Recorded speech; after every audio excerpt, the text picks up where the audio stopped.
আমরা নাঙ্গল বলি। নাঙ্গল দিচ্ছে হাল চাষ করা। খুব মাঠে পরিশ্রমী মানুষ। আ যাই হোক উনার সঙ্গে একটু কথা বলবো।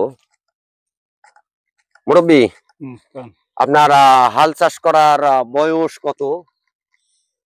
হ্যাঁ, 25 বছর। 25 বৎসর যাবৎ হাল চাষ করেন। জি। নিজের জমি জমা সহ অন্যান্য কি মানুষের হাল চাষ করেন কি? ধরেন নিজের জমি নাই। এখন ওই ৫-৭ কাঠা জমি আছে, ওইটুকু আর নিজে চাষ মই করি আর মানুষের কাজ করি আমি। ও মাশাআল্লাহ, মাশাআল্লাহ। আমার যাই হোক পেশাই এই। জীবিকা নির্বাহ করতে গেলে মানুষের কর্ম করতে হবে, হ্যাঁ, তাই আপনি করেন। জি। তো এই কর্মের পাশাপাশি আদৌ খুবই পরিশ্রমী কর্ম। হুম। এই যে রোদ বৃষ্টি বাদল নাই, কর্ম করতে হ্যাঁ, হয়, গরুর খাবার জোগান দিতে হয়। রোদ বৃষ্টি বাদল সবসময় এই কর্মই করি আমি। তো মুরব্বি, কোন। এই যে ১ বিঘা জমি যদি আপনি কারো ভাড়ায় চালিতভাবে হাল চাষ করেন, হ্যাঁ। তাহলে কয় টাকা দেয় আপনাকে? ধরেন এর আগে বেচেছি ৬০০ টাকা বিঘি, এবার হচ্ছে দাম বাড়া দিছে। এর কারণ পোয়াল হচ্ছে ৭,০০০ ৮,০০০ টাকা বিঘি পোয়াল কিনতে হচ্ছে। জি, জি, জি।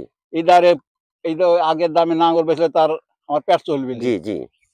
ধরেন ৫ বিঘি জমি পোয়াল কিনেছি, ৫-৭টা ৩৫,০০০ টাকা পোয়ালি কিনেছি। জি, জি। তা বাদে মনে করেন যে লেবার খরচ আছে, পালা দেওয়ার খরচ আছে, বিঘিতে ৮,০০০ টাকা পইড়ে গেল আমার। জি।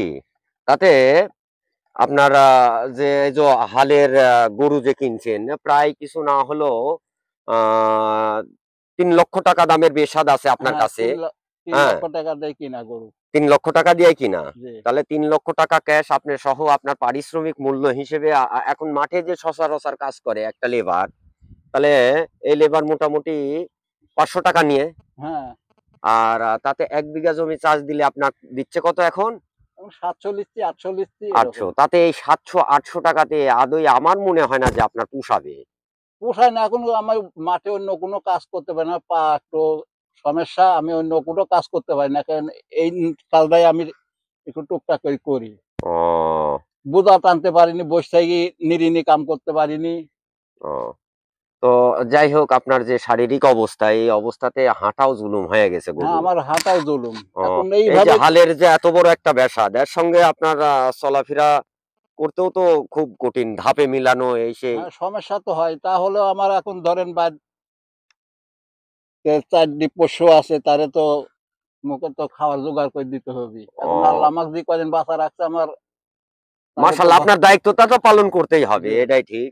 তবে আপনার ছেলে মেয়ে কয়টা? মেয়ে ৪ টা, ছেলে ১ টা। ও, ছেলে মেয়ে পড়াশোনা করতেছে? না, মেয়ে ৪ দিক বিয়া দিছে আর বেটাকে যে মাদ্রাসায় ভর্তি করে দিছে। এই আমার এই মাদ্রাসাতেই? হ্যাঁ।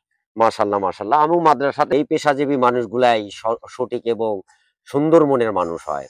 তবে তাদের পাশে থাকবেন ইনশাআল্লাহ, এই দোয়া রেখেই শেষ করছি। আল্লাহ হাফেজ।